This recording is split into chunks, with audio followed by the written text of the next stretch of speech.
Okay, welcome aboard, guys. This is part two. Jameson, I know that you didn't have the terrible misfortune of being stuck with me for part one, but there is a recording. If that's of any interest to you, you're more than welcome to go check it out. And this one here really sort of elevates the conversation a little bit, I hope, and still also will go over some of the same practices that we did in the first session, or the first session twice, for those of you who were in either one of those. So just to start, I want to sort of actually, you know what? We already had this conversation. So as we had it in our intro, I'm not going to ask you guys what I've been teaching. We're just going to keep going. To cover off what we did the last time, we looked at breakout groups. We did live slides. That's when you go ahead and write on top of the slides, and we'll do that again here today a couple of times, just to get some feedback and to show sort of demonstrate the way that that happens inside of Zoom. We did chat, call and response stuff. We talked about abundance, we talked about complexity, and we talked about how the digital is different. Just a couple of words on, a couple of comments on each of those three. The fundamental position that I hold in terms of the internet, basically, is that it changes our relationship to information. It used to be that the education system was about solving the problem of scarcity. So, you came to the university because that's where the books were. And we centralized those things and those people because it was efficient, because we needed to send people to buildings so they could get inside a building and get access to that stuff. Fundamentally, we're not solving the problem of scarcity anymore. The problem we have now is abundance. The problem we have now is that if you ask any question on basically any topic, you're going to get back 1,000 responses, 700 of which are probably trying to sell you something, and then breaking down through the rest of them in terms of how to, as a professional in our world, how to break down the stuff that's happening into usable chunks that we can actually use to do stuff. I think this is particularly true when we talk about public policy. The couple years I spent doing public policy work for the PEI government, I'm not sure that 100% counts, but working for the PEI government, you get random questions where people are like, go find out about this. And it's a common accepted practice. You just sit in front of your computer, you pop open Google, and you start looking around to see what other people are doing. Right? So no longer are you getting on the phone and talking to that contact that you've had for 20 years. You're not going to search through a library catalog or the magazine stacked in the corner. This sort of dealing with abundance is just a day-to-day piece that we're all dealing with. So where this intersects with complexity is that on the internet, when we talk about things that have specific answers, when you ask a question, what's the capital of Ontario? When you say, how many people died in that tragedy that happened the other day, when you say, what's the name of that medicine that somebody says we all should be using right now, those all have factual answers. Those are complicated issues to some degree, but everybody's going to pretty much agree on what the answer is. Those things, while difficult to test and grade online, are actually easy to find and identify. Where you run into problems is when you start dealing with problems that are complex, when you start talking about ethics, when you start talking about the best way to do something, right? That's where complexity comes in, and it's also where the sort of fake news industry undermines us the most. So when we talk about anything dealing with COVID, I mean, anytime you do a Google search, once you get past the first page, you're getting into crazy stuff that's being done by people in Macedonia, those little towns in Macedonia that create fake news. Not a conspiracy theory, it's really happening. And you end up with, President of the United States is a conspiracy factory, right? How we ended up in that world, I don't know. But that complexity impacts anything we try to do from a learning perspective, because part of the thing we need to help people do is learn how to confront that complexity. And fundamentally, these come together to say that the digital is a different thing. So while we're teaching online, we can't just use the practices we use face-to-face, because some of them simply aren't going to work. So for instance, the example I used last time was if you are forming groups online, it's a nightmare. It's a logistical nightmare to do that asynchronously. So you post in a discussion forum and say, form groups where you're the leader and a week later of emails back and forth, people may have figured out where they're going to be inside that group. Whereas in a face-to-face room, you can just point at people and get stuff done immediately. That's one example of 1,000 how teaching in a digital environment, you have to think your way through each of these processes. Think about the advantages, the affordances of that space, but also think about the ways in which that space is an impediment. So I'm not saying online is better, I'm saying it's fundamentally different. Okay, so the opening story I want to talk about here, and this is one that I've been working on a lot recently, is about the doctor. So you walk into a doctor's office and the doctor checks their phone whenever to help with the diagnosis. The response, I managed a medical school last year. It was a conversation we had tons and tons. The response from a lot of patients is, why don't you know enough to be a doctor? Why do you have to check your phone? If you're checking your phone, that means didn't you go to med school? At the same time, if I said my doctor was 60 years old and I asked the question, do you want your doctor to use all the information they learned in medical school when they took it 30 years ago? The answer is going to be, well, of course not. I expect them to know more than that. So we have this sort of cognitive dissonance inside of our relationship to doctors. If we're going to get doctors to adjust to being able to be taught online and learn online, the issue is not just about doctors being taught how to use the internet in a classroom, which they sometimes are and not very effectively, but it does happen. The issue is a cultural shift, right? That cultural shift is about how the expectation we have for anybody to know something. You know, the smartest person in a given field 30 years ago, you expected them to have more information than anybody else in the room, right? Now, anybody can pick up their phone and get access to certain bits of information that the expert's not going to know. Fundamentally changes our relationship to expertise and to information, right? So biggest problem for emergency room doctors right now is people coming in with a diagnosis, right? So you have a patient who walks in the door, they already know what's wrong with them. Now, they might be right, but by percentage from what I'm told, they are not usually right, but they are convinced. And so much of what a doctor needs to do now is not just know how to get to know using a phone or whatever, but how to deconstruct other people's not knowing, right? And that's actually part of what it is to be an expert now. It's not just to have the information. It's not just to be able to give the advice. It's about deconstructing other people's wrong thought, to put it over simply, right? And that it expands the requirement of a professional. And I mean, this extends, the corollary to public policy, I think here is obvious to you guys. Anybody who is sitting in any position where they're expected to do policy is constantly being confronted with either specifically created wrong thought by organizations who are trying to sell stuff to government, or just wrong thought that exists out there in the world. So, I mean, you don't have to go any further than vaccination. We're about to hit a giant vaccination wall here in the next 6 to 12 months, whenever there is a vaccine for COVID-19 available, and 20% of the population doesn't believe that vaccinations are healthy, right? So the first thing that, from a public policy perspective, what we would not have had to do 30 years ago, this deconstruction of a giant bit of misinformation, becomes a big part of what we do. So it's not just the information, but as you enact a thing, the internet inside of that conversation is not just a place where you go for information. It literally changes what you have to do with that information. So I encourage you to think of our doctor in all of the different ways in which we have to change the person's perspective who thinks the doctor should know more and should check their phone. We have to change the doctor's ability to convince people of things. We have to change all of those pieces, all because we have this abundant access to information. So my proposal here is that no matter what you're teaching, at some level, you have to take this into account in the design of your course. If you want the people coming outside the other end of your course to be effective professionals inside their field.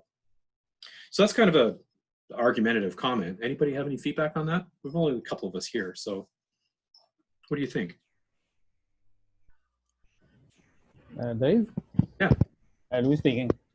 I would sound self-serving, but from what you described, a practitioner in a teaching context where, by definition, what I know is not codified in books and on the internet, that puts me in a better position than, okay, I'm the professor that's basically delivering content. So my kind of reaction is, okay, that should increase my relative value because what I have is not going to get that on the internet. I totally agree with you.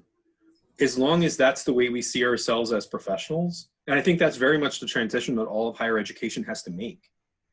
The idea of being able to walk into a classroom with a textbook right now and to assign everything from a textbook and use the slides from a textbook, like there's a good 20–30% of higher ed that's running that way. That is going to become increasingly untenable as a business model for higher education. So I 100% agree with you. Definitely. Anybody else? I just maybe wanted to add the point about just maybe to reinforce, Dave, what you were saying earlier about how, you know, it's different. I actually think there's something cognitive going on about the way that the exact same information is being received.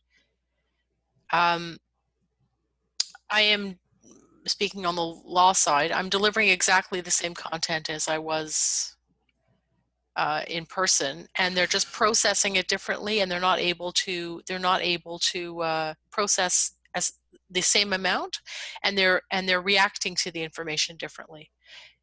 So there's something cognitive going on that I'm sure the education experts, maybe you understand better than I do, but it isn't just about, you know, can we deliver X amount of information in the following information dump. There's something happening at a cognitive level that is qualitatively different, and I don't have the words to describe it. I'm not sure the students do either, but and it isn't just Zoom fatigue, and there's something about being in the room that changes the experience. And one of the so partly there's the content issue, but there's also the community issue, right?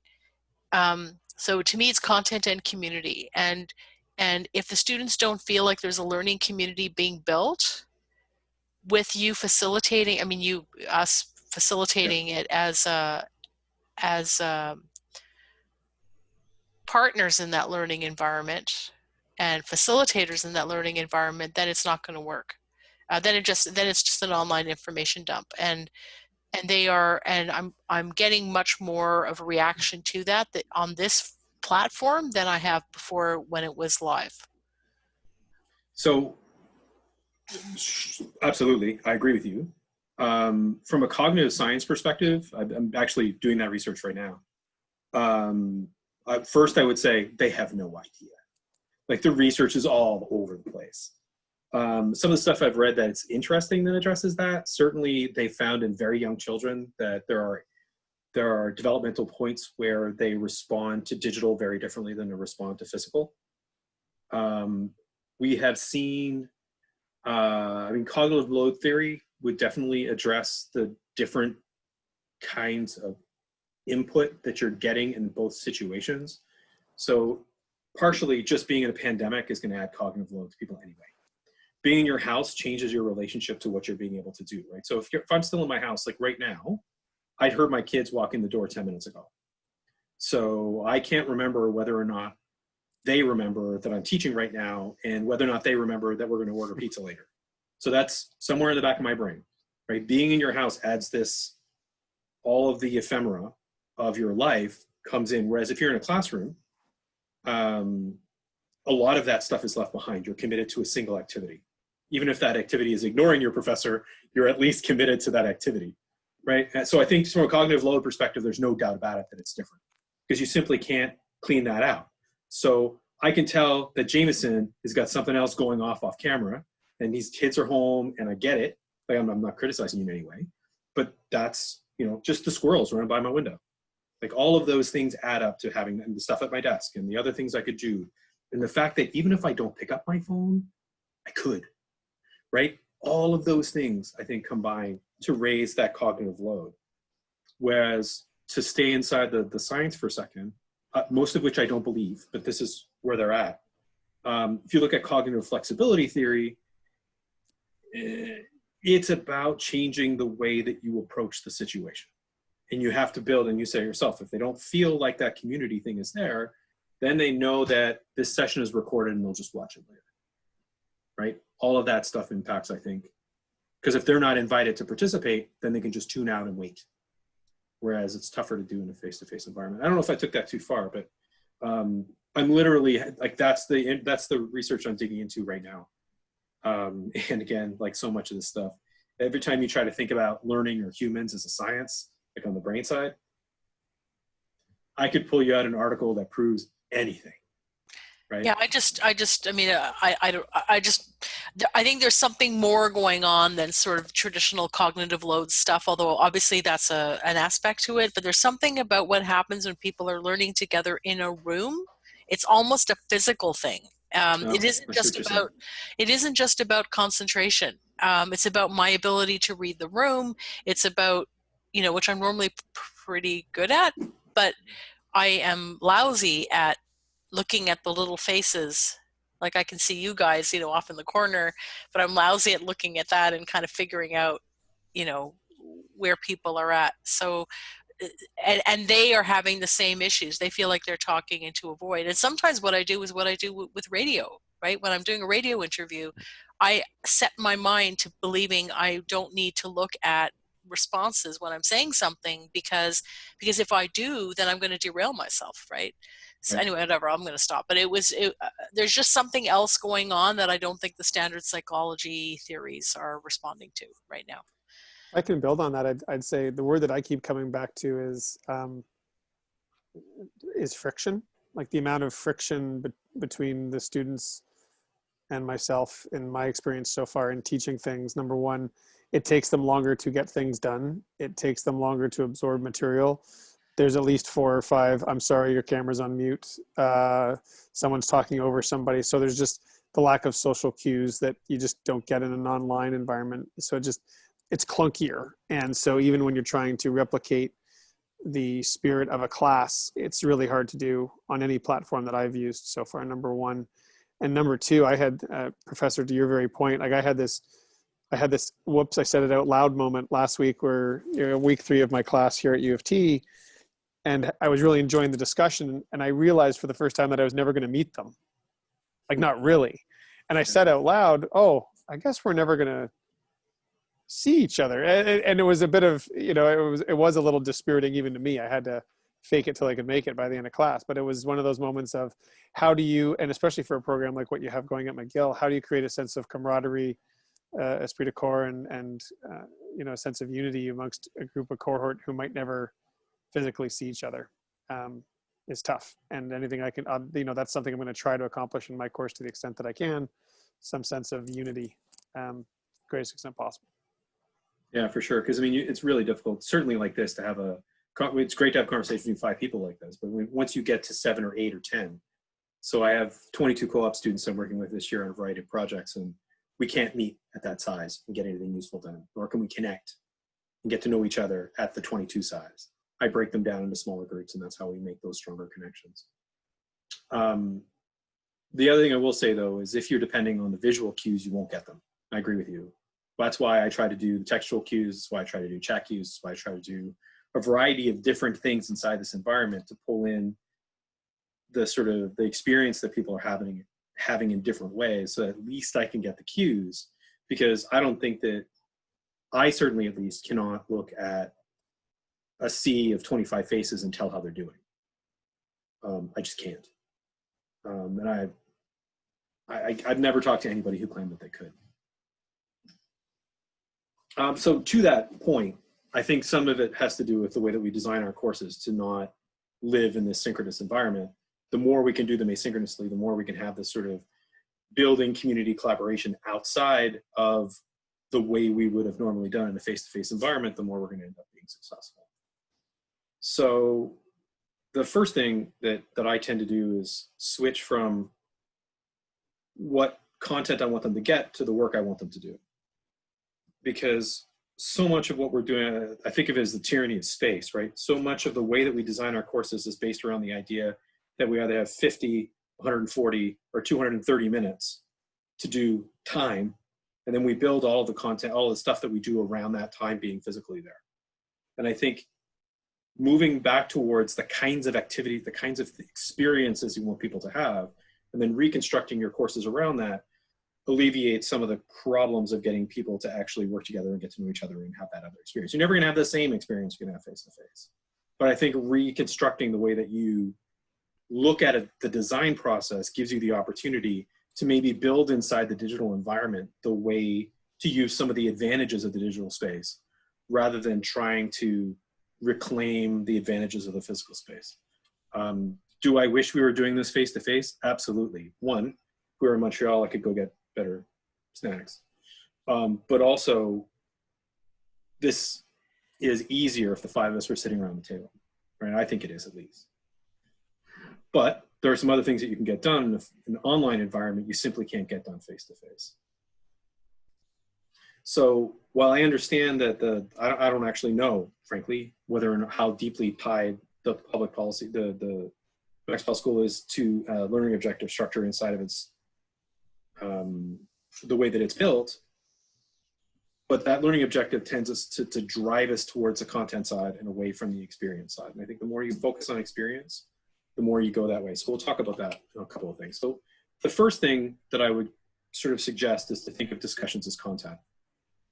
If you focus your design around constantly getting students into a discussion environment, right? So if you pick a topic and you allow them to go out and find and come back and present inside of a text-based environment, the beauty of the discussion forum, I know some people don't like them, but the beauty of a discussion forum is it gives everybody a chance to talk.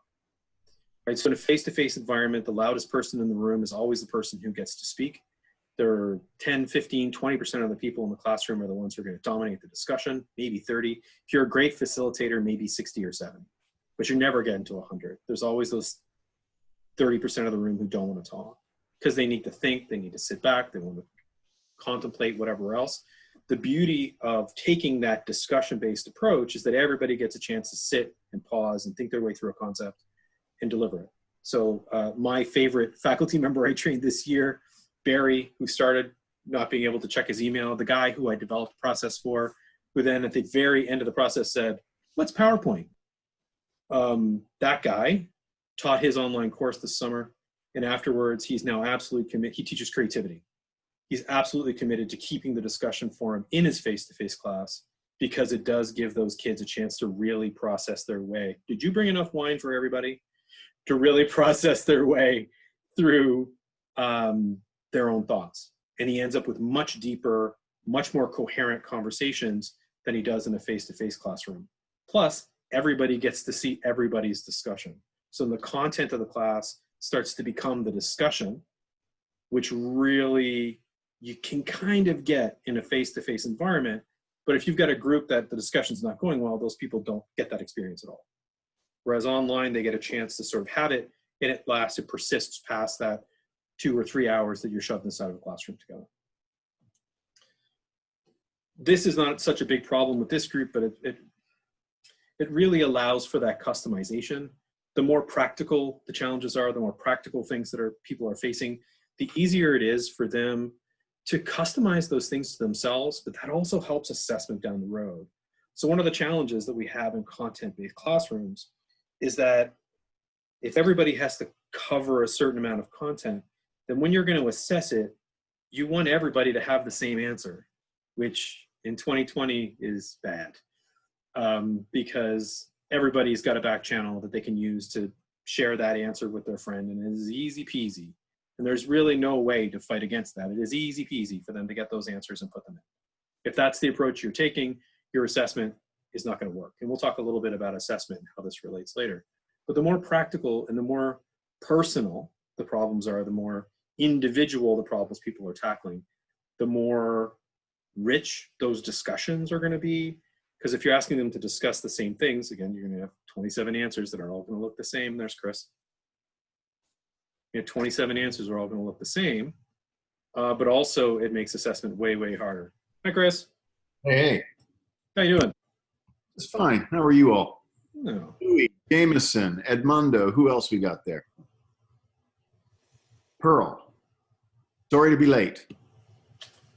Pearl, you have your hand up. You're also muted. There you go. Not anymore. The best line in Zoom is you're on mute. So I just had a question about your previous slide. Did I miss your hand? It's okay, don't worry. Excuse me. Previous, no, one before that too. Thank you.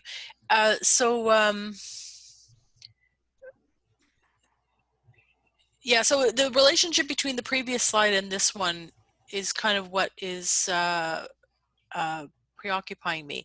So if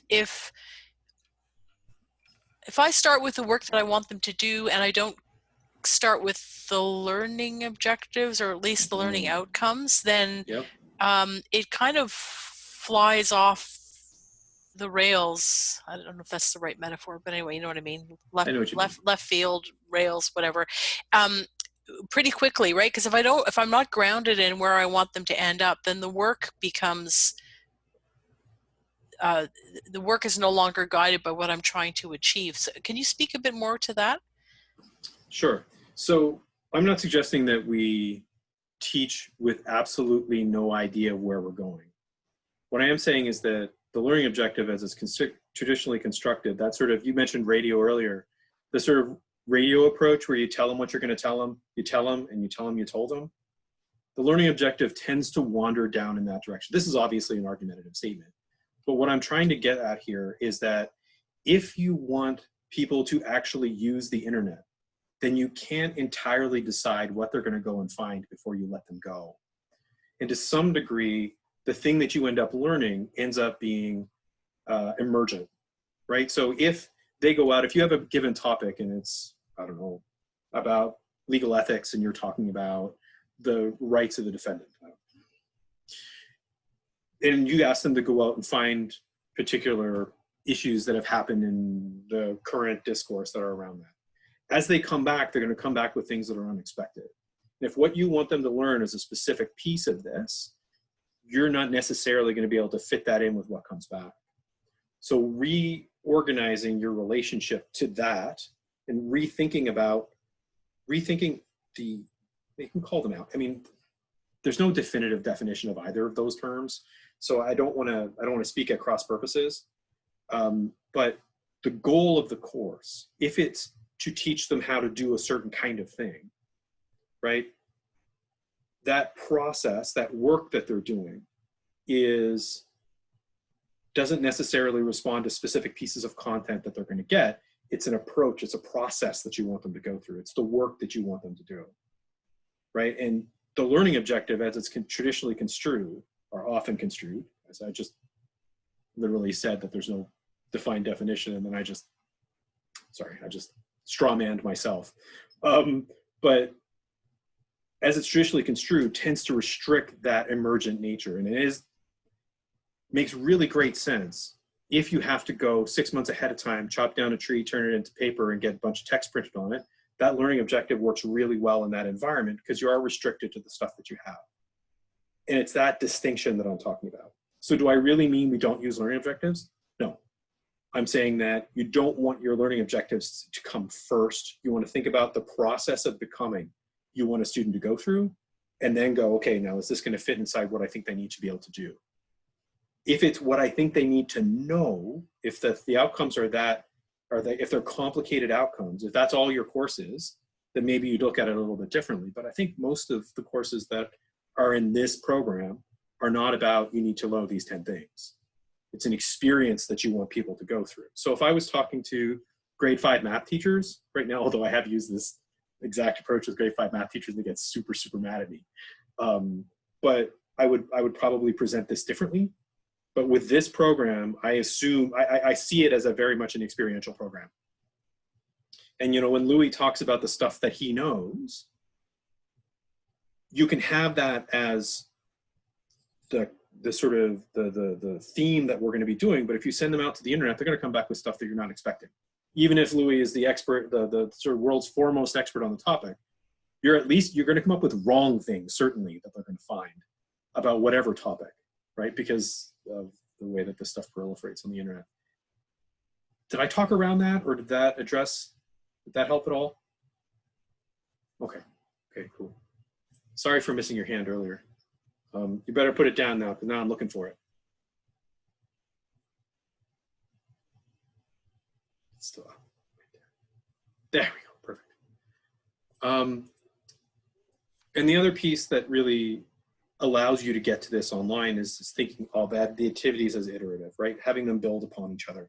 Having a project sort of emerge and grow over the course of a term rather than having 7 different assignments that have different activities in them. Easiest way to talk about that is starting I always think of it as the writing process. If you're teaching somebody how to write a paper, I started out in universities teaching academic writing many years ago. And so, you know, if the first activity they submit is a thesis statement, and the next one is the research, the next one, and the next one, and the next one, you can still cover all the topics of all the sort of learning objectives of academic writing. And academic writing is a very complicated topic, not a complex one in the development phase, but it's just one project. So at the end, whatever you get delivered, you know that it comes from that student because you've seen the whole thing develop over the course of the term, right? So I actually did have a student once using that approach provide me with an entirely separate paper at the end. And I was like, clearly you just took this from the internet. Like, it has nothing to do with all the stuff you've been doing for the last 10 weeks. Like, oh, how did you know? But that only ever happened once. And that student was clearly too dumb to be in my class. Like or thought I was, I suppose the other option, thought I was too dumb to notice. But that iterative activity approach, I think, can be a really powerful change to the way that we often design our stuff. And the last piece, and this is something that I think, in terms of design that really needs to, does everybody know what phlogiston is? It's the original vapor they thought allowed things to burn in the 19th century. And sort of the fake facts and the ways in which information is constructed right now, I don't think we can keep that out of our classes. I mean, especially with the stuff that you guys teach.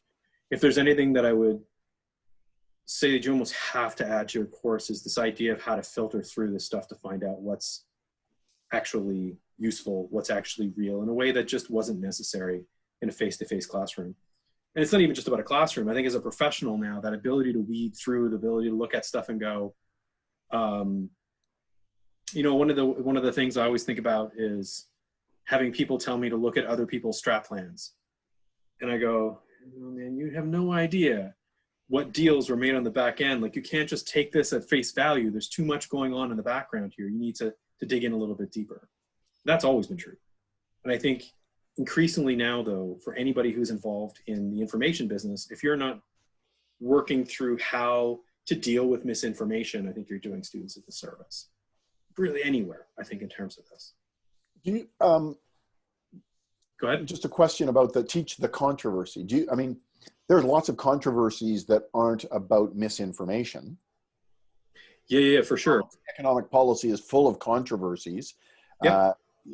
So I quite often, I quite like teaching, whether minimum wages, reduce jobs or whether they don't, or whether a particular policy will improve or, make worse income inequality or something like that. There's tons of controversies.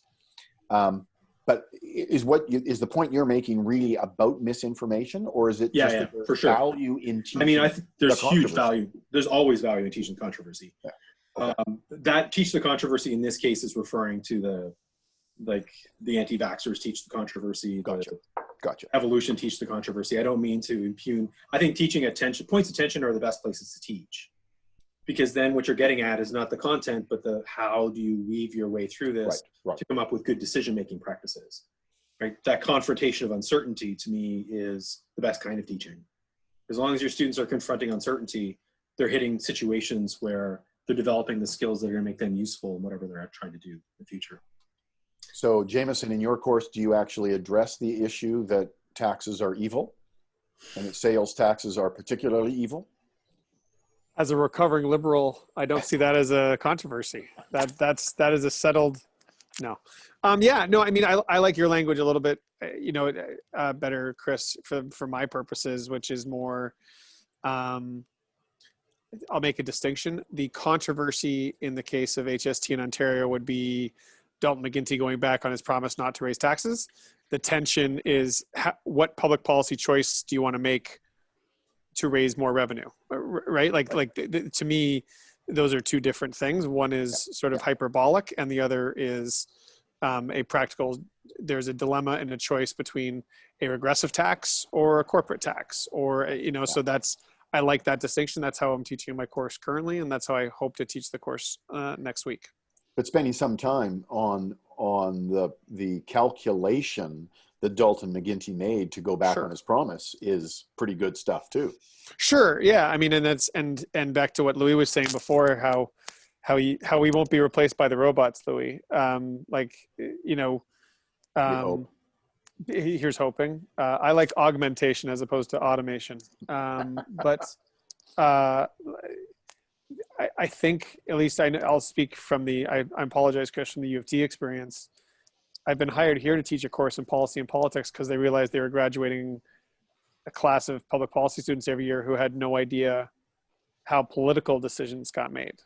And or worse, they thought politics was evil. And if we could only get rid of politics, then we'd have pure public policy decisions. And so I think, yes, for sure, teach the controversy in that sense of there are always choices and there's a bias behind many of these things, if not all of them. So yeah. No, I hope you don't clarify their thinking too much. We do want to keep a leg up on the monk school. So don't do too good a job when you're teaching, of course.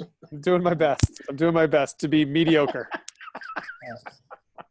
I just want to go back to the point that Dave is making, which is a point that Dave is making, which I think to me is very, very important, is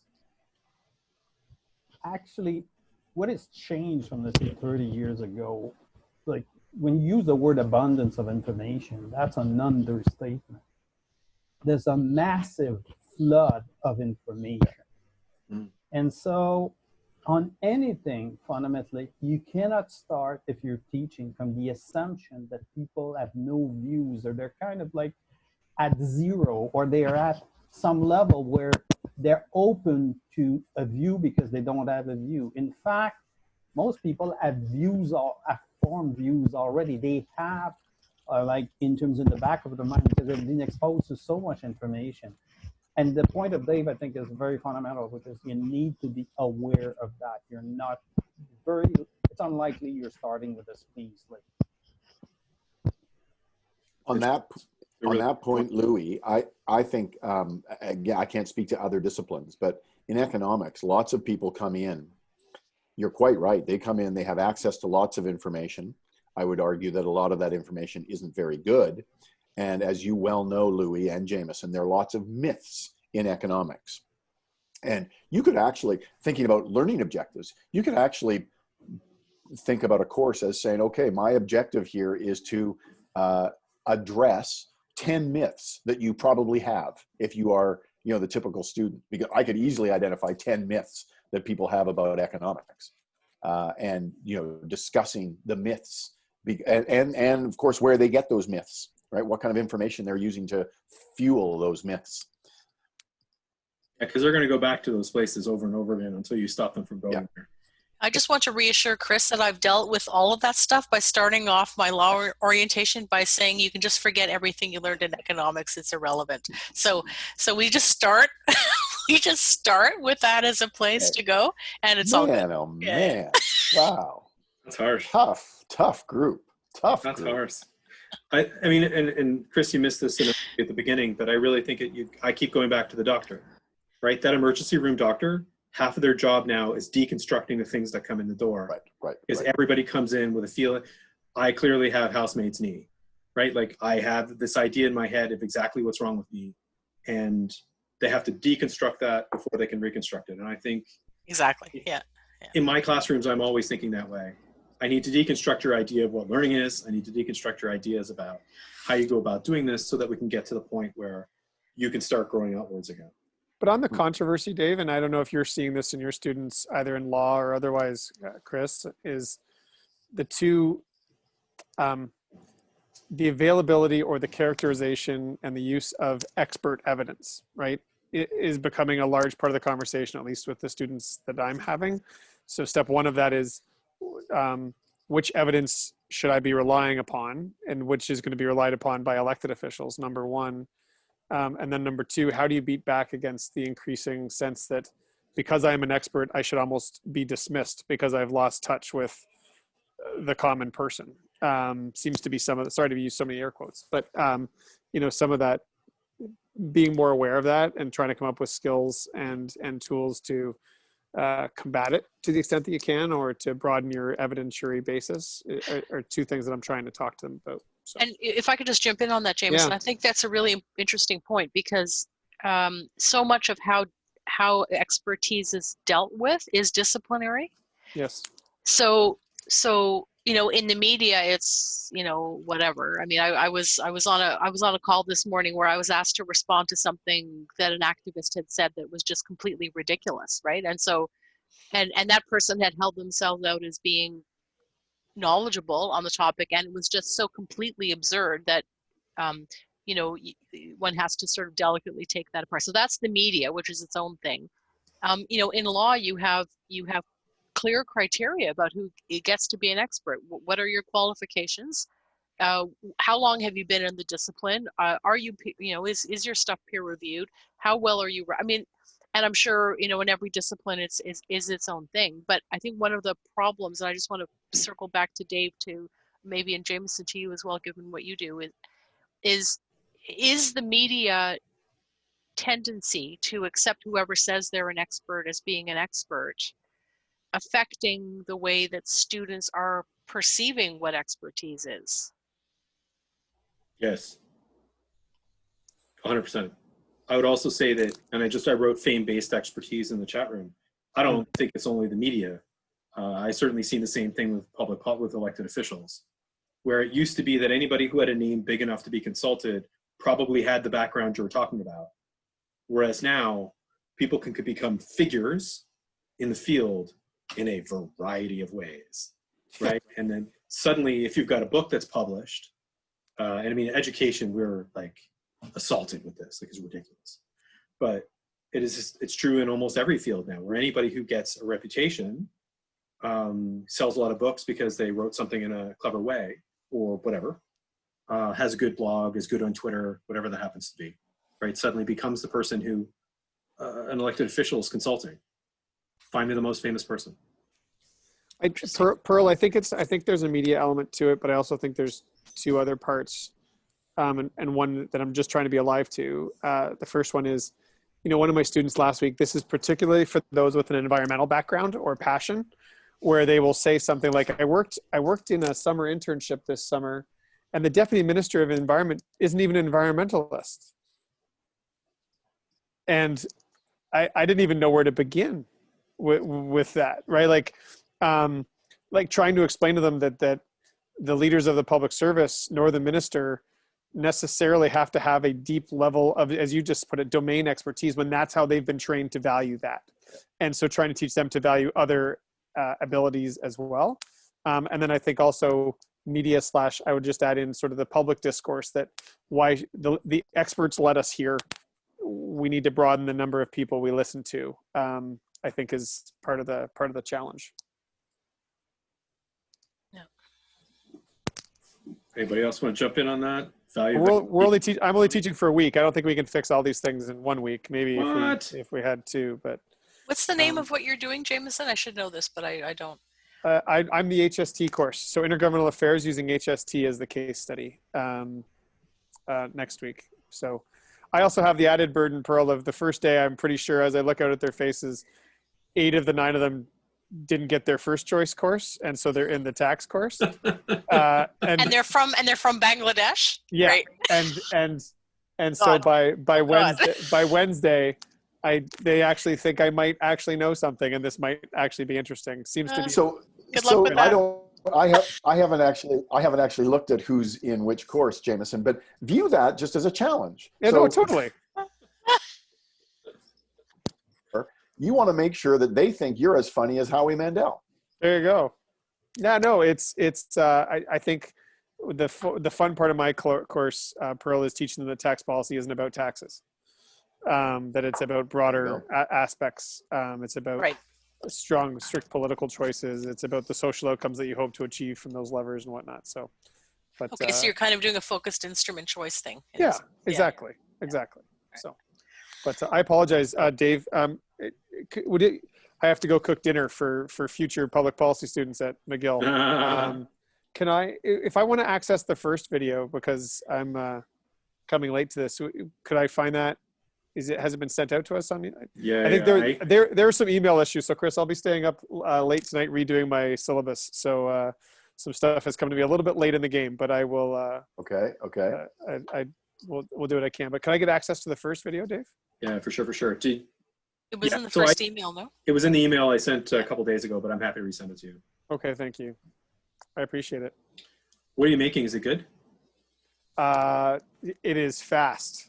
We got soccer at 6:30. So tonight Oh, is fast. So I'll do better next time.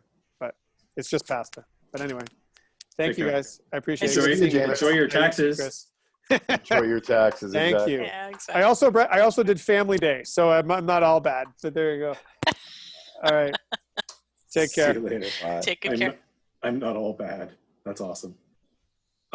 So where should we go from here? I've got some stuff coming up where I'm talking about assessment. I got some other stuff where I have some other pieces here, but I'm happy to jump around to whatever part makes sense. We've got a nice tight group. We've all been in this before. We had this conversation the first time. You guys all have very specific things that you're doing. Do you want to take some examples and work them through, or do you want me to keep doing what I'm doing now? Can we talk about peer review, please? Online? Peer review? So I've got two kinds of peer review going on in my courses. I've got team peer review within the team. Yeah. And I also have all of the students who are doing a particular form of assessment evaluating each other. Right. So in the second one, they're writing an article, and everyone who's writing an article evaluates everybody else. Okay. And I wanted to know if you had some thoughts on what works and what doesn't in peer review of either kind. Wow. What's the content? So I've got two immediately coming up. From the public policy perspective, I'm doing a mini course next week for, I want to say 13 people on case study that I was involved with on the legal team, where a bunch of us sued the Kenyan government for not protecting little girls against rape. And it's sort of an equality / international development kind of case study. And then the second one is the one I was talking about earlier, where on law and policy, where I have to get them to forget everything they learned in economics. Yeah. So I mean, my rule of thumb in any of these things is to never ask anybody to assess anything they don't understand. It's an extension from my rule to never ask anybody a question they don't already know the answer to. Right. And so in either of those cases, you would have to pick stuff that they can actually get comfortable with. So the other option is to give people a really rigid rubric and have them try to match. It depends on where you want the learning to be. If you want to have a rigid rubric and the process of the learning for the student is the matching of the rubric against the assignment or whatever else the student has done, that's good, but then the grading is going to be inconsistent because they can't actually do the interpretation. The thing they're learning is the relationship between the way the rubric is constructed. So really what they're learning is the rubric, right? So they're learning, right, which I don't want them to do. Yeah. Which you don't want them to do. Right. So then the only other option is for them to be able to answer questions about stuff they already understand. And that can be tough inside an environment where the content is so specific. Are they all writing on the same issue? So I'm thinking, no, they're not. So on the article, I'm thinking of having, one of the points of the article is actually to get them to do something lawyers don't do well, which is to communicate in plain language. So one of the things I was thinking of doing was asking them, regardless of content, to assess how well they understood what the article was about. How accessible was it? How easily understandable was it? Was it clear to the reader whether or not they got their point across, in the first paragraph? So not burying their lead, for example. So that's sort of what I was thinking about doing in the article, not so much an assessment of content. And in the interim peer review. It's within the team, the extent to which the team members pulled their weight. This was an issue I had last term. Like, I could tell that individuals in the team were carrying the entire project. So I think there were 6 people last year in the teams, Chris. I'm making that up, but I think there was about 6 people. And it was obvious that there was one person who was handling the law, and one person handling the economics. And so I want to be able to get at a little bit, within the team, how well and equitably they balance their workload. So it's 2 very different kinds of peer assessment, but it's not based on understanding the content per se. I think the second one is an easier one to do. I mean, you can construct that, like, and what you're doing with the rubric is setting up your expectations for how you want them to work. Right. Then the peer review of that actually solves the problem anyway. Right. Okay, So yeah. what you're doing is making a really clear statement about what you expect them to be doing in their groups, and then checking to see if they did that. So that puts people in a comfortable position about being able to, that's something they can tell. They can tell if somebody's pulling their weight. They can tell if you've got a Likert scale rubric where you've got to go across the page, they can tell whether or not somebody has done that. And there may be slight variation, but I would suggest that most people. In the other case, if what you're looking for is something like clarity, and I don't claim to have understood exactly what you were saying, but if I think that somebody can say, did you explain this in a way that I could understand it? Yeah. If that's what it is, then again, you're putting them into a place where they're talking about something they can speak authoritatively about. They can say whether or not they understood it, right? And so then they're speaking from a position of knowledge, which I think is critical inside of peer assessment. Okay. That's actually incredibly helpful, because putting that up front in what's expected, I kind of internalized what it is I wanted to do, but you've reinforced the importance of communicating that explicitly up front. So that's helpful. Thank you. And then you can drop the rubric at the beginning, and then you don't even need to say anything else about what you want them to do in groups. It's detailed. Yeah, but you know what? Half of them find the rubric 3/4 of the way through the course. Of course. Oh, there's a rubric? What you want there is people cheating on the rubric. It's a perfect scenario. Yeah, so totally. To be coming in and going, look, if we want to get an A on this, we need to be able to do this. So let's all Absolutely. Yeah, you encourage that cheating. Okay, thank you very much. That was very helpful. Anybody else? Or do you want to go back? I'm going to talk about synchronous and asynchronous while you guys are talking, because that's actually where we're going next. So, and I think this also can address some of the concerns that when we talk about going back and focusing on the work rather than the objectives, part of this is also about focusing on what we're trying to get out of a course. And again, we're fixed into this idea that there is a space, a face-to-face space that we're supposed to be in. It's 50 minutes long or 2 hours long. And we go into that space, we work while we're there. And then there's other kinds of work we do outside. Whereas we're in a digital space, none of that stuff needs to be imposed on what we're doing. We don't have to react that way. We don't have to have 2-hour lectures. We don't have to do those things because the environment just doesn't require it. We only do them because we're habituated to it and because the calendar says that our class starts at this time and ends at that time. And it's easy for us to sort of justify our work. I literally had a professor tell me a couple months ago that his job was to teach 3 hours a week. And I'm like, literally not your job. Totally not what it says in your contract, and legitimately not what you should be doing. And he said, well, that's what I do face to face. I'm like, have you never graded anything? He's like, no, that's all automated. I'm like, okay, now we found that the problem is not online. The problem is clearly you already. And actually that's one of the things that's happened in this whole sort of move online is we've discovered these people who've been living in the woodwork who aren't doing what I would call teaching already.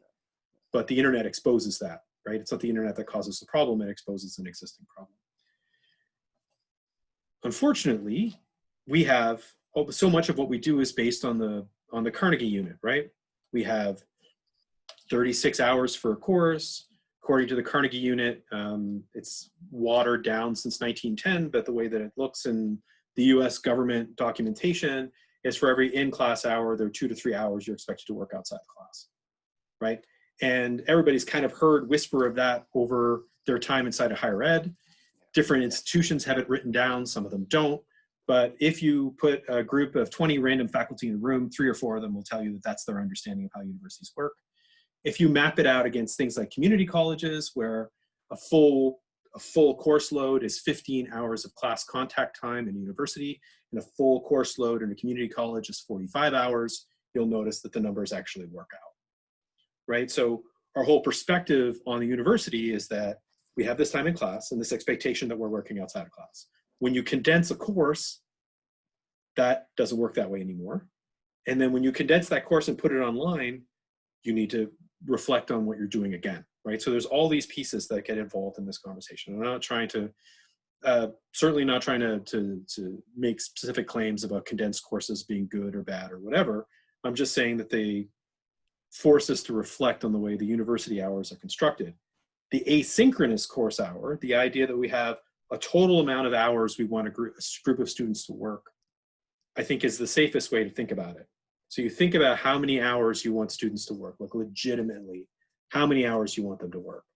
And then make your decisions about how much of that has to happen when we're all together in a room, in a Zoom room, and how much of that can be done in the student's spare time. Because then you're, instead of saying, oh, I have to fill these 2 hours of class time, you're saying, this is the work I want someone to do. How can I organize it so the most effectively so that I don't lose my mind, so that the students are most effective doing the work in the environment that makes the most sense, right? And that sort of, so I have not forced you guys to write on my slides yet, so I'd like to do that now. In case you don't remember, on the top of the screen, you have the little annotate button, which drops it down, and then you hit text, and then you can type on the screen. So what I'm looking to do here is just kind of fill in what things, asynchronously, obviously not at the same time, synchronously at the same time, what kinds of activities that you're doing, what things that you're doing work, in your mind, work better as a synchronous activity, and what things work better as an asynchronous activity. So I just ask you to sketch out on the screen here for me, and we'll see if we can't piece this together.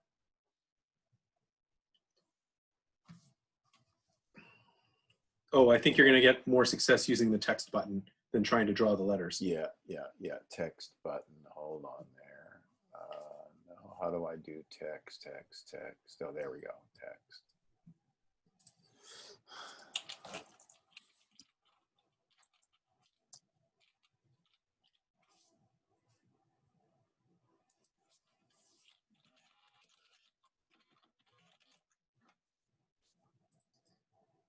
Okay. Let's see what happened here.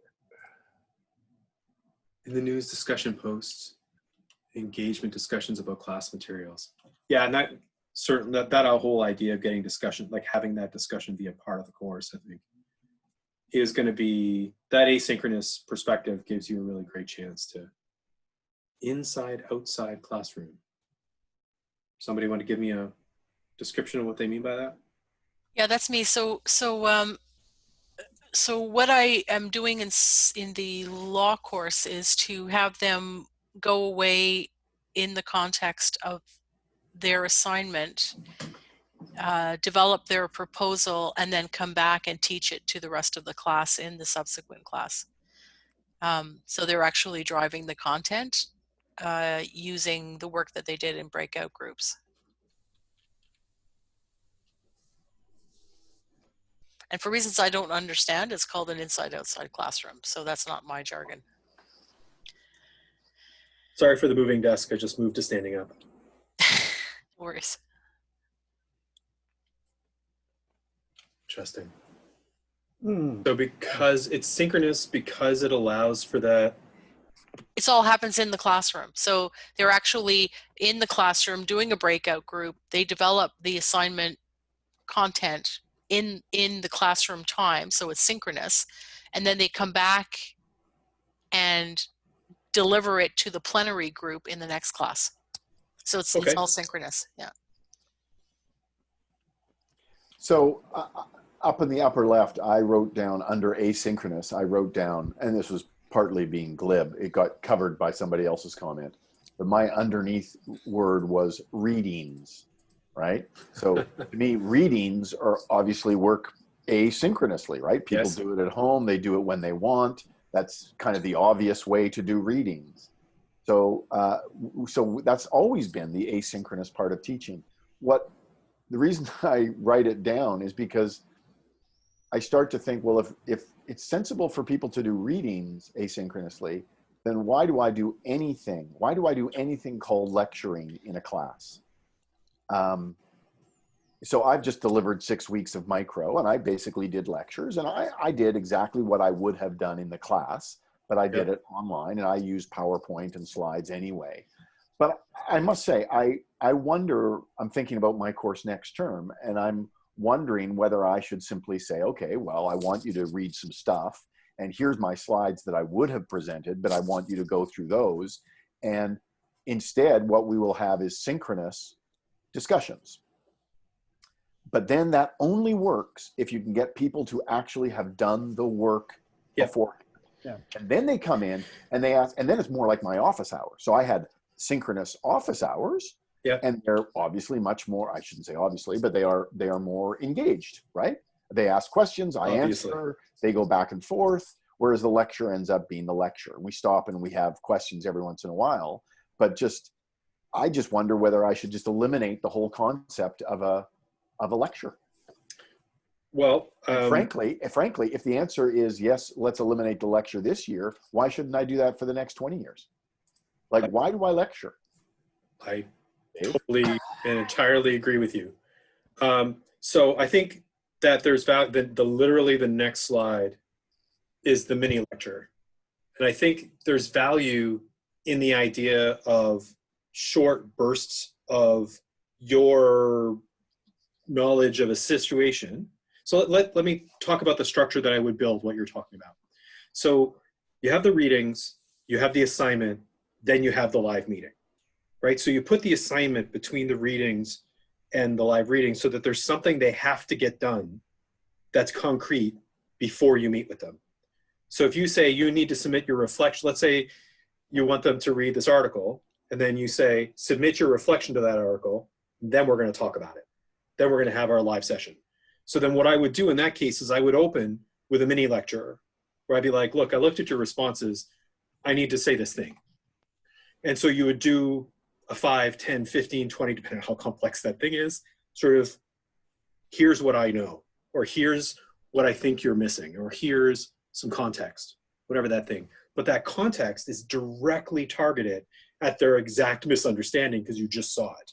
Right. But it also forces them, if they are going to get that assignment done, they have to do the reading.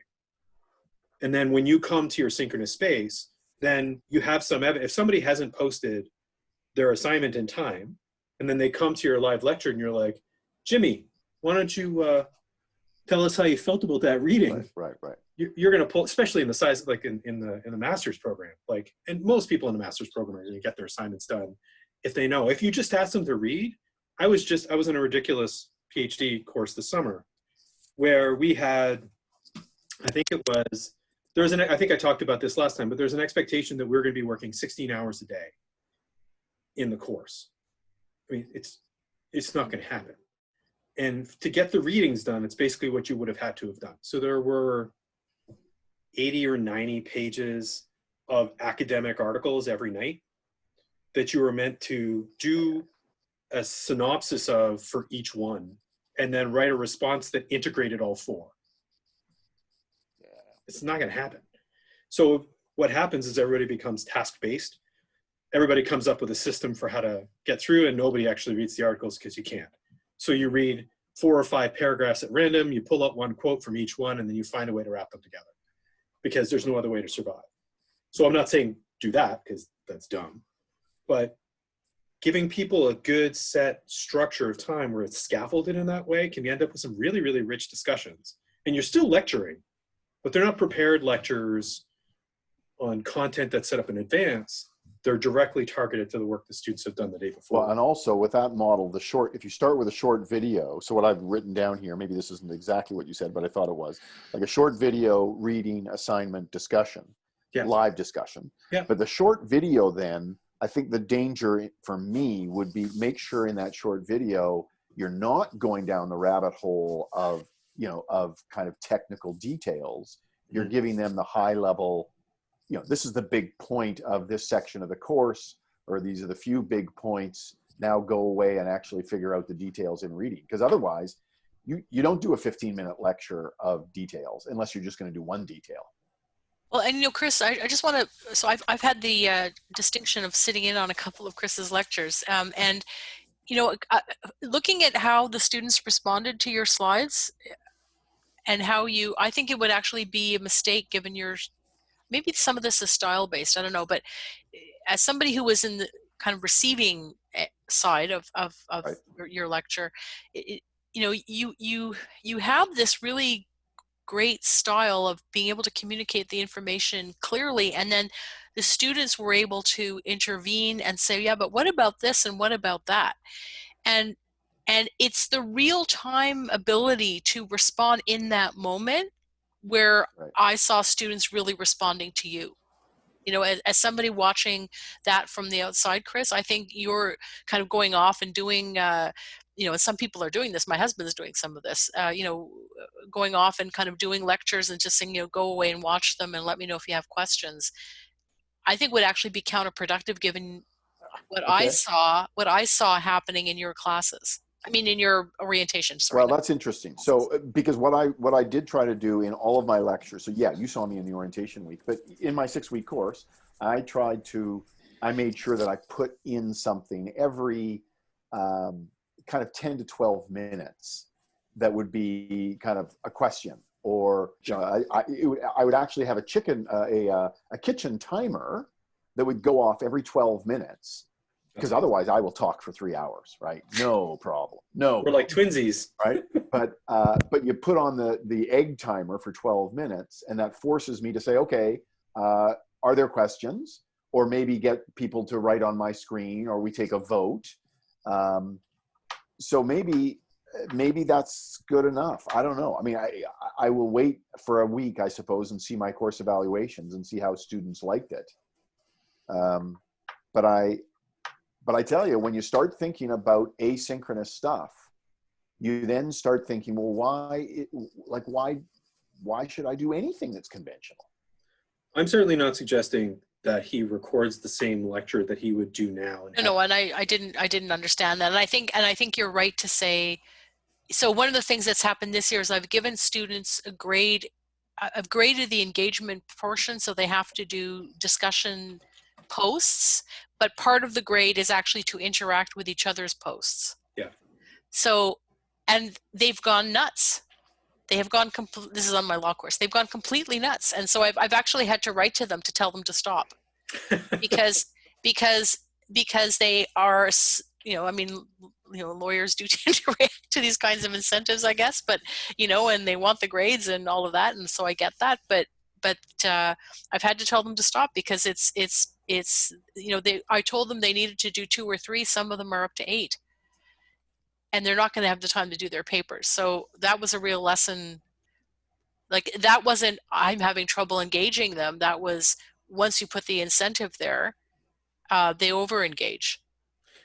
And this is one of the first things I found switching to the internet is that you, instead of having to care for the people who don't want to do their work, you suddenly have to care for the A-type, like, so totally exactly focused students, because if you don't put a boundary on how much they're going to do, so I don't like being terrifyingly prescriptive in my assignments because I want them to be able to propose something, but I've had to become more prescriptive over the years because I still remember the first time I had a student come back looking exhausted after a weekend and going, so how you doing? And they go, well, I put about 20 hours into that assignment over the weekend. I'm like, whoa, no. That is not what I intended, because you don't have that cap.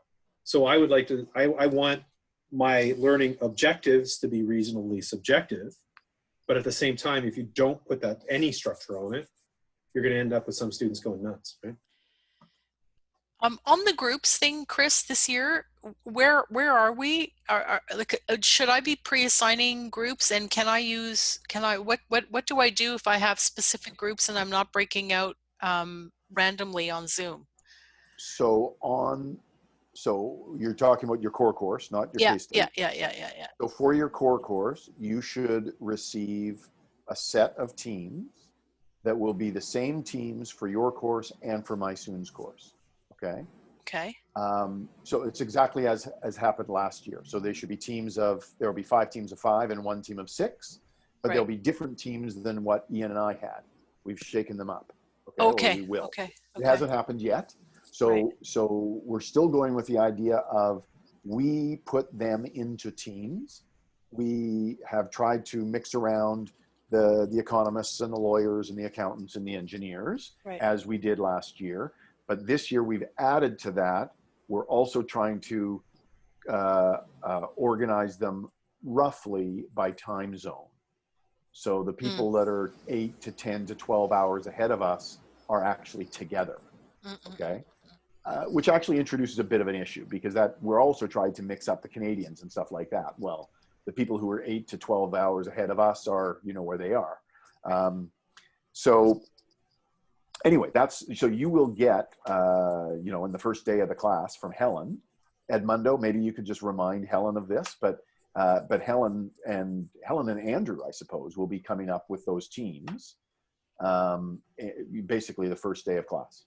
So thanks for that, Chris. So Edmondo, is there any magic? Because I know that when I do breakout groups, I always do them randomly and the system generates them randomly, but we're not doing that for my core course if I just heard that instruction, right? So do we have any sort of magic on using, is it like a CSV file or how does, because I don't want to create the groups and then start moving them manually into different groups. That'll take 20 minutes. Right. So is there any magic? You mean in terms of Zoom when you're presenting the course to break them out? I think you Well, can so if I'm, so that's my question. How do I physically do that? Well, you can definitely pre-program groups in Zoom. I don't know how to do it, but I know you can do it. Right. And so would it be possible to get a cheat sheet or something, Edmondo? Yes. Yeah, just on, I mean, I know it's possible, but the key thing was how. Yeah. So yeah. Okay. Thank you. Thanks for that. What would be really nice though, Pearl, is if you're always going to break them up into their proper groups. Right. It would be really nice to only do that once at the beginning of a 6-week course in your Zoom. Because you may always be using the same Zoom link for your course, right? I am. Okay, so if you're always using the same Zoom link, it'd be really nice to be able to just do that once. I don't know if that's possible. Edmundo, hopefully you can figure that out.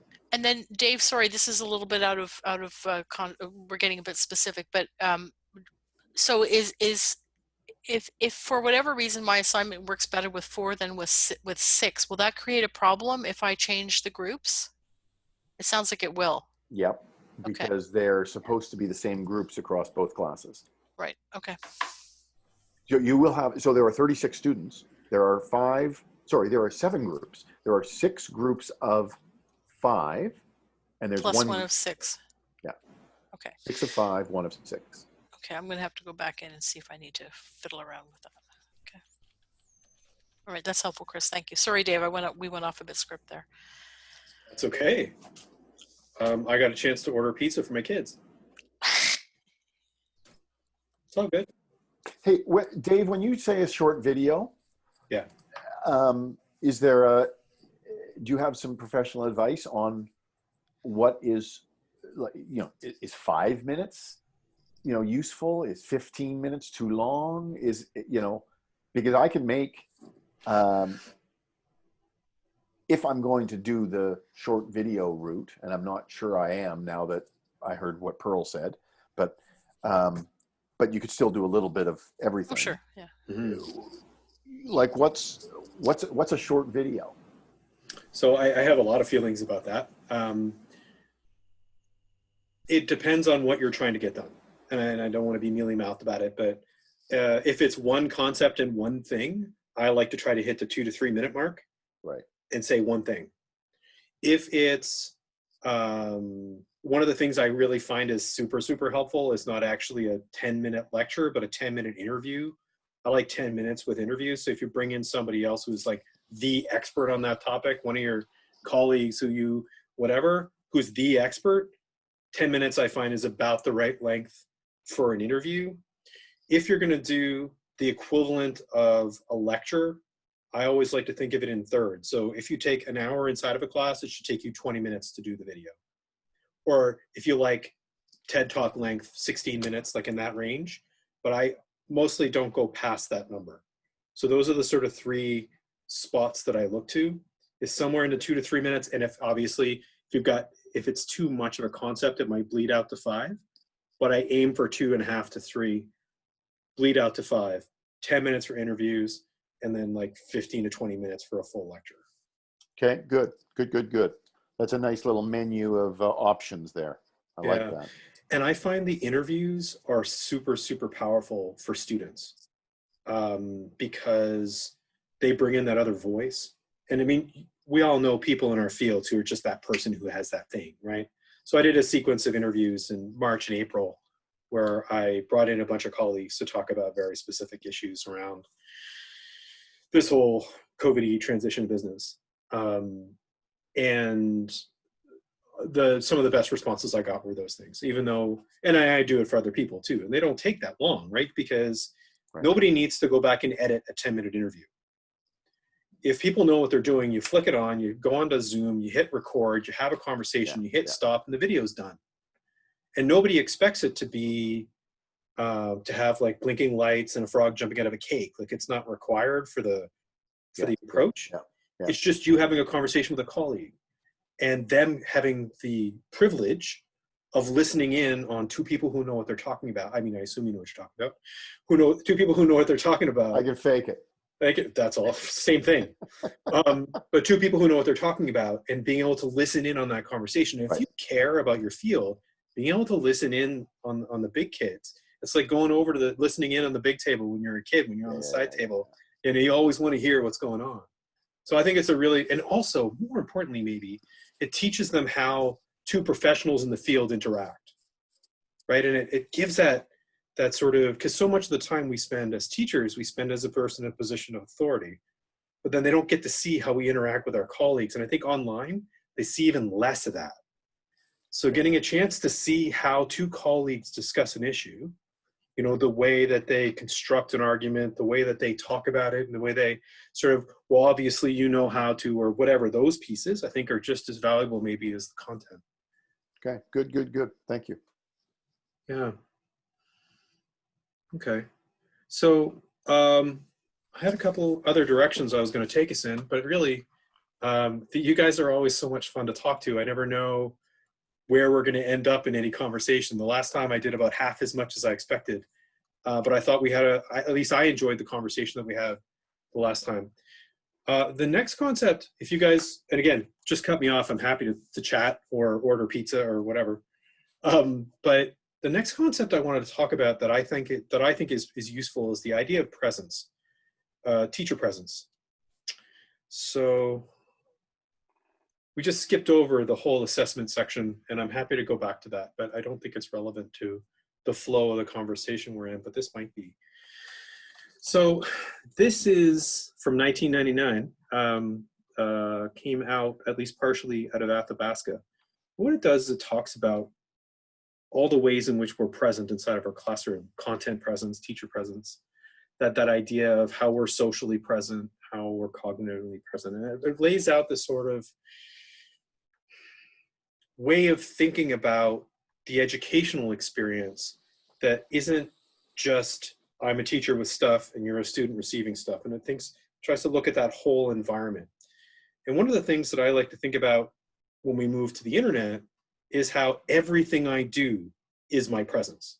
So, and maybe Chris's model that he's developing, or maybe developing in his head, is a good way of thinking about it. That mini lecture is a piece of your presence. The article you sent, that's a thing that you've offered. The writing, that's a student presence, that's sort of social presence.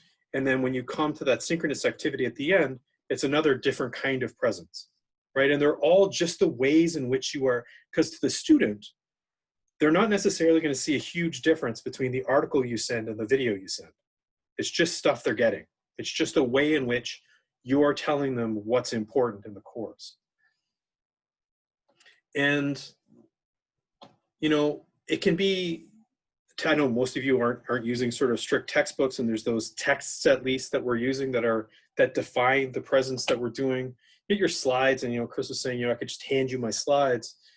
Depends on how your slides are structured. Handing people my slides would be useless.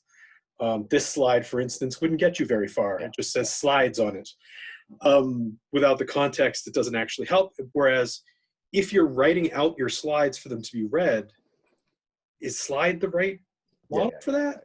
Or would you use something like Pressbooks, which I can show you what I did for, maybe I'll show you that right now.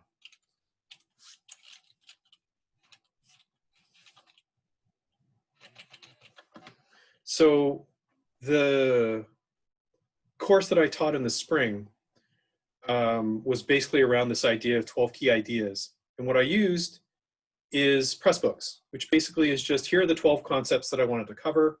Here's chapter 1. Here's me standing in front of my plug with the water glass, which I wish I had a time machine to go back and remove, but I do not. One concept, one activity I want you to do, and then another link you can go out to. And I've got 12 consecutive pages that work out this way, that are all built exactly the same way. This took me, well, it took me 42 minutes to record 12 videos. They're all 2 to 3 minutes long. And then I took my resources and I put them into here. And basically I built out a textbook that is what I actually did in the 9 hours of lecture that I gave, the 9 hours of, not really lecture, but the 9-hour course that I taught. I distilled it into 12 pieces and I put them in consecutively this way. And I mean, I'm not suggesting it's a casual process to take your lectures and turn them into this, but there's something nice about having this sort of menu where I can go back and pull out the part about engagement, in my case, for the work that I do, that I think, one, becomes a statement from you to your profession where other people are going to start using your texts and whatever. And I think there's certain value to that. I know there's other people who think somebody's going to steal my intellectual property. I understand that perspective. It's not mine, but that's a thing too. You could sell the textbook, I suppose. But the process of writing this took me about 4 hours. The process of writing a textbook is like 6 months. So if you're somebody who's working towards a textbook, I can see why you wouldn't do it, but most of us are never going to do that. I am actually writing a book right now for Johns Hopkins around this concept, but it's totally different. Like it's, 60,000 words. It's a totally different beast. Putting this here doesn't stop me from being able to make that book, right? Sorry, so this is the online platform Pressbook. Does it work like Prezi, that it has to be publicly available the minute you publish it, or can you do it within a university community?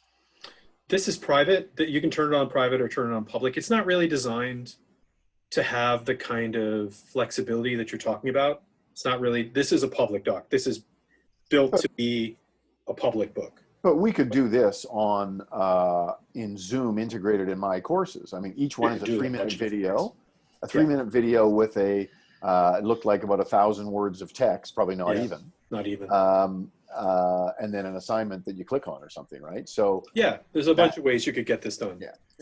Yeah, I'm just suggesting that the straight move from the power, and I didn't think you were really going to do it just like that, but when we convert them into digital documents, I think it ends up being a little bit different, because this is basically the content of what I would have said in those 9 hours, but tried to put it in a way that somebody could actually follow it when I'm not there.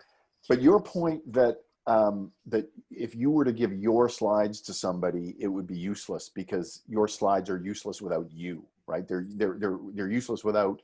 They may be useless with me, but they're certainly not good. but some of my slides are like that too, and it just makes me think that, okay, if I'm going to do a short video for, let's say, 5 minutes, I don't want to go through all of the slides, but you might have a very highly abbreviated deck, and you say, okay, well, rather than giving you the lecture with 47 slides that I would have given you, I'm going to show you 5 slides. And these are the 5 key slides that I want you to think about when you're doing the reading. And like my view has always been that I'm trying to get them sufficiently excited about the material so that they want to then go away and read the stuff. I don't want to teach them the nitty gritty in class. I want to convince them that the nitty gritty is worth learning Sure. but they should go and do it at home, right? Read the book or work through the assignments or something like that. Yeah, no, I agree with you. And you're not, that's not to say that the structure still isn't helpful, because while I would love to be a good student all the time, sometimes I'm not. And sometimes I'm like, oh, the kids want to go and do this thing, so yeah, I can probably sneak by without doing this reading. Whereas if you put in the assignment, then there's just no way around it.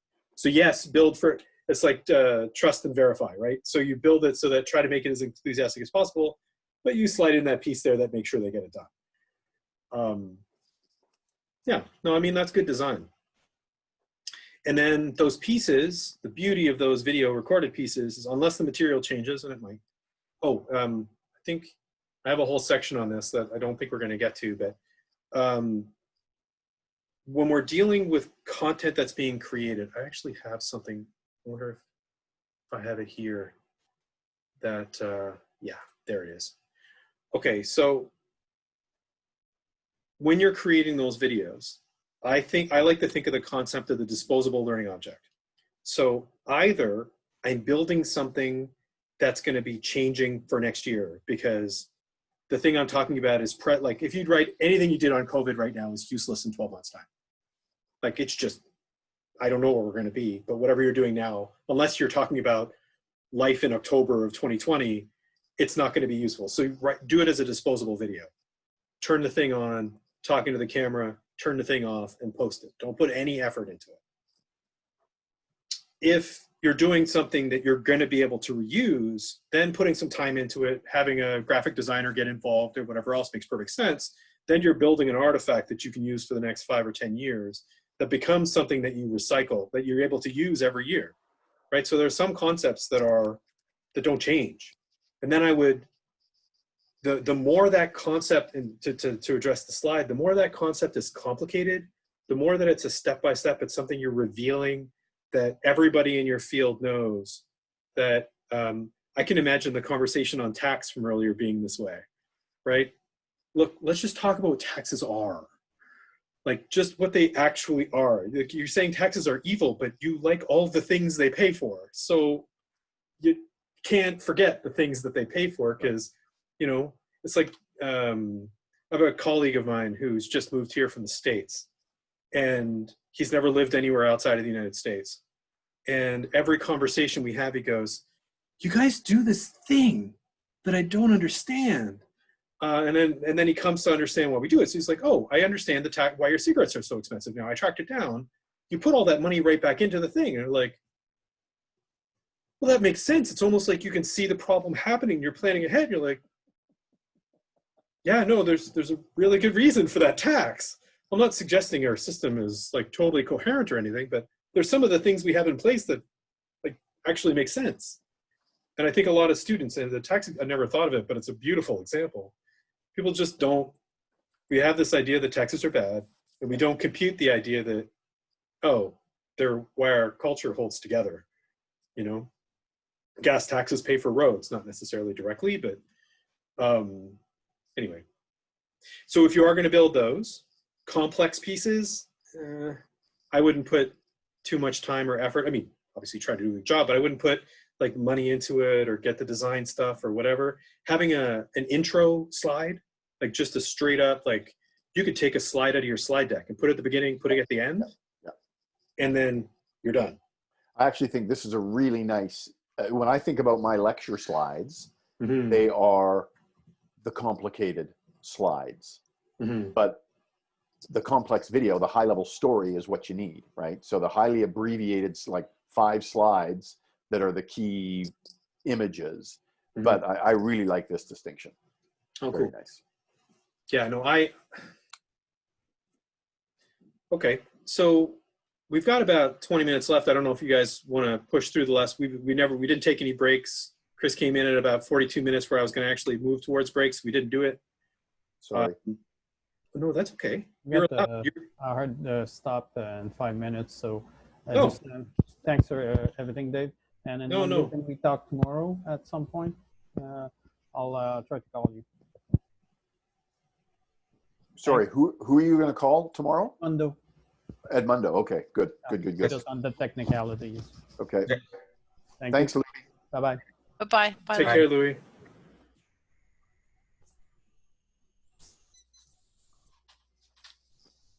So not necessarily what I planned to do, but we kind of jumped around a little bit. I hope that doesn't bother people. I'm just trying to follow the flow of where we're going with this. Is there anything else you guys want to cover or talk about? We didn't talk about assessment. Like I said, I jumped over it. We talked a little bit about it in terms of the peer review piece. I was going to talk about learning contracts, but I don't know if you guys have time to really get into those, given your timelines.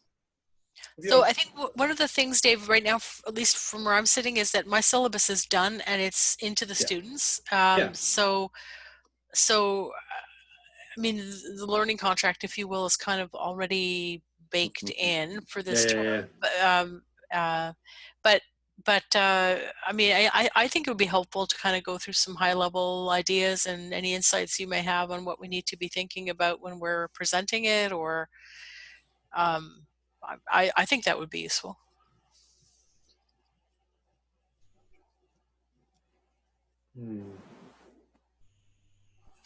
Yeah, let's do that. I mean, one of my problems, I suppose, is that I don't know whether the last 6 weeks of my course was successful or not. Wow. Like, I just don't know. You have a feel for it at all? Well, from my perspective, I thought it was working well, but that's not the only perspective that matters, right? There's 36 other perspectives, and I don't know whether they thought that it was like, I don't know, whatever the expression is, anyways, beating their head against a wall, or whether it was fine. I mean, we had discussions, but, there's 36 students. There weren't 36 students that were having discussions, and of course there never are. So I don't, until I actually get some of that formal feedback, I don't kind of feel like I know what problem I have to solve.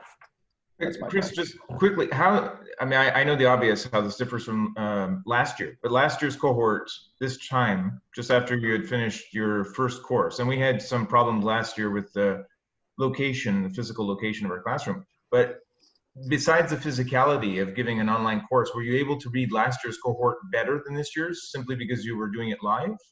Or is that not the... I think you are, because you get the informal hallway chats, right? I mean, I knew that last year they were sweating the assignments, and this year they were sweating the assignments. And we think that Zoom sort of made that a little worse because it made it harder to do group assignments.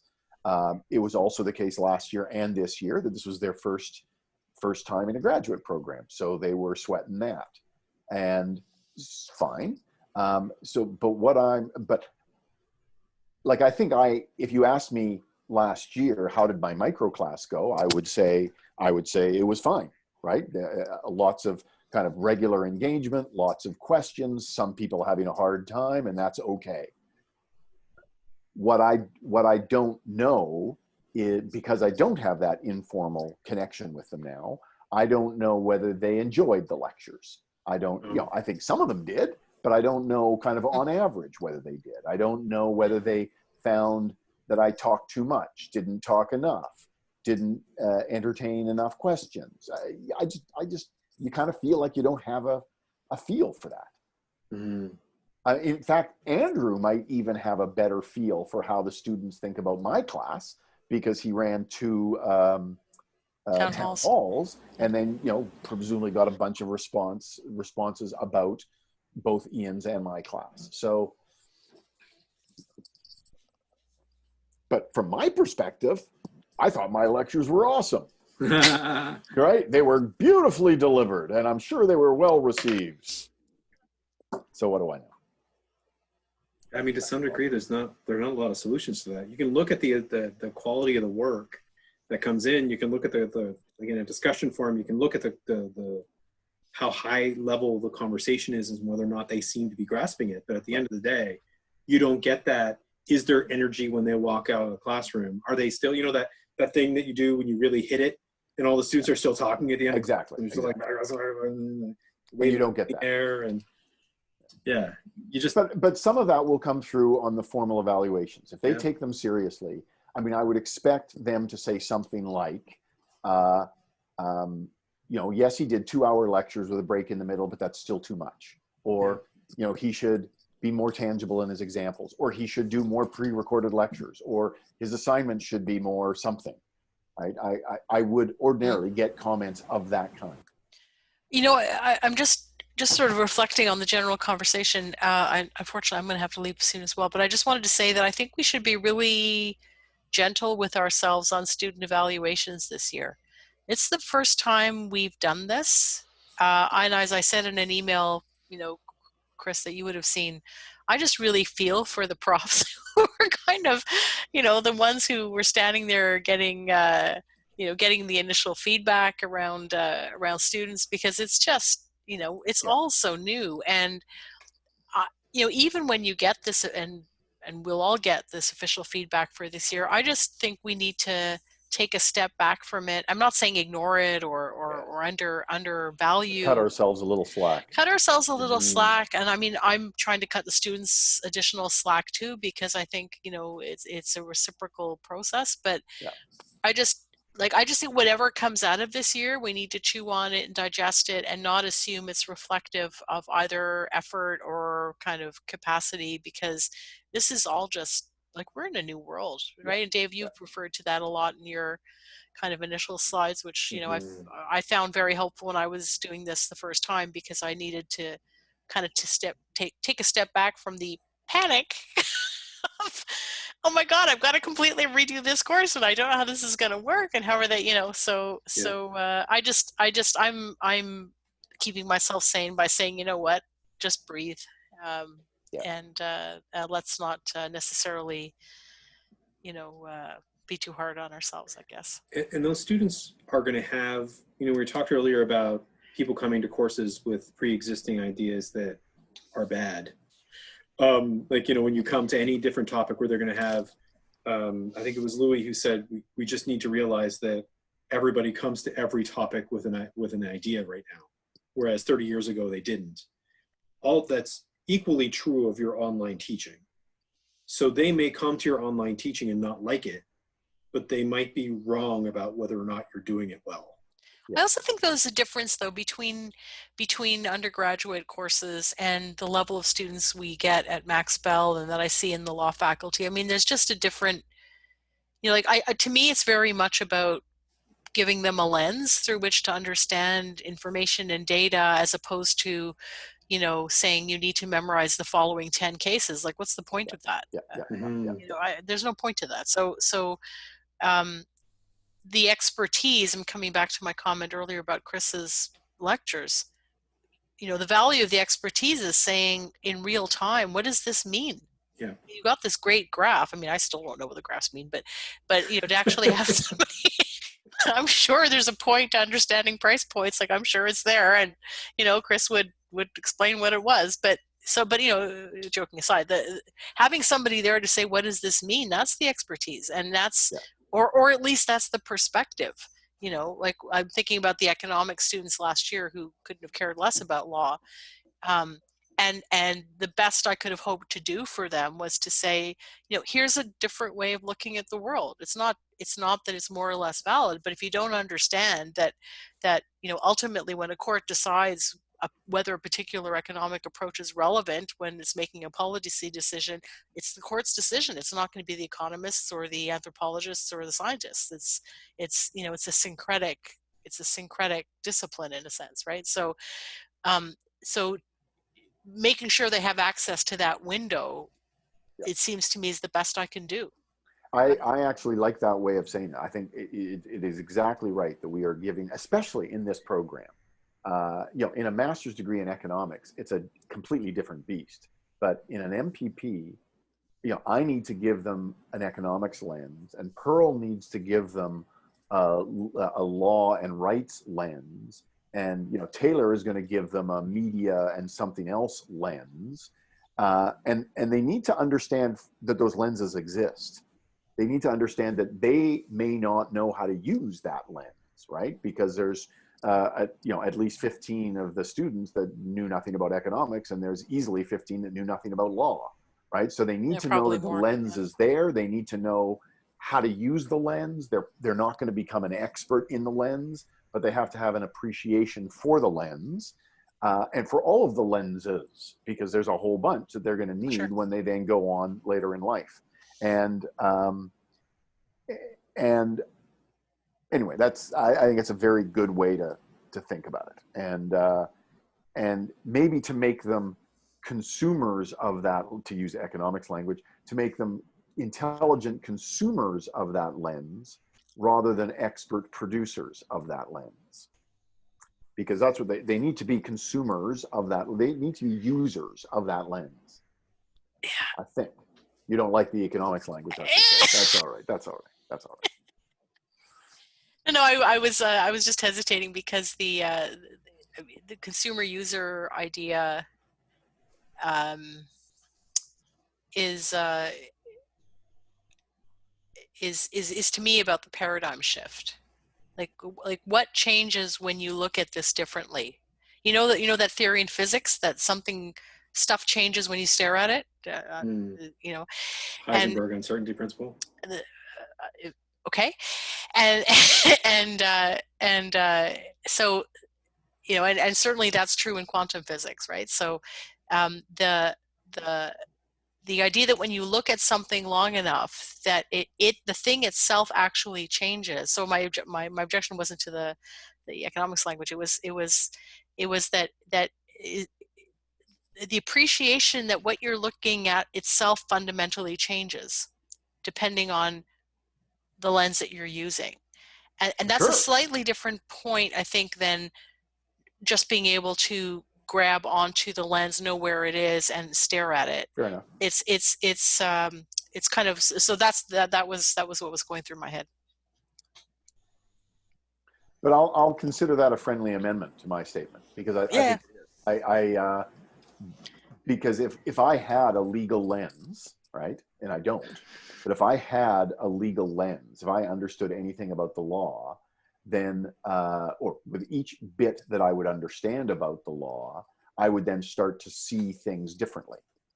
And that's exactly, I think, what we want our students to have. We want them to see some of the economic issues, but to see the political issues, and to see the historical issues, and to see the legal issues, and to realize that, wow, this is all a lot more complicated than they thought. And also interconnected. And that's where I think, and interconnected. And that's where I think, like, we have an opportunity with the online piece.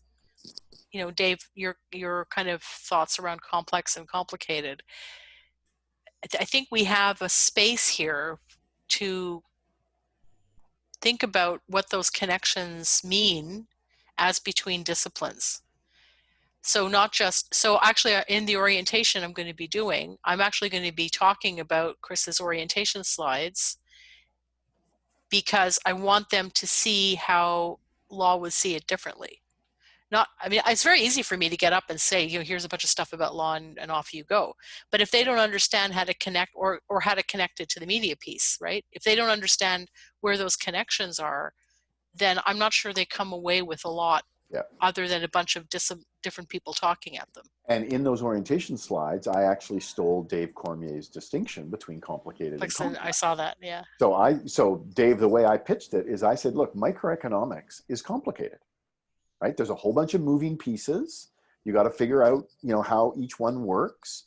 They're kind of technical. There's a right answer, actually, in most things. But public policy is complex. Public policy is all these different perspectives coming together. There is no right answer for most things. There's tons of judgment all over. Now, you were nodding. Did I apply it incorrectly? Oh no, you're right on target. I'm just thinking of the first time I ended up in the comms office in the Department of Education, and the first time I realized that this decision was being made by the comms department, and it made perfect sense to them. And I'm like, but it only makes sense in this room.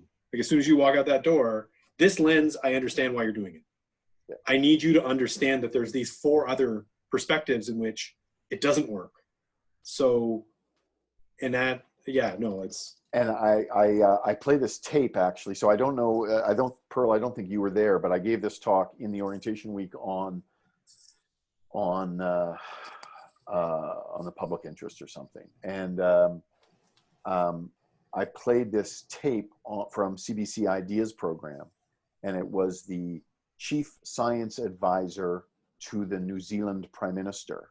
And it's a wonderful tape. And I just played this 2.5-minute clip from the interview where he makes the case against evidence-based policymaking.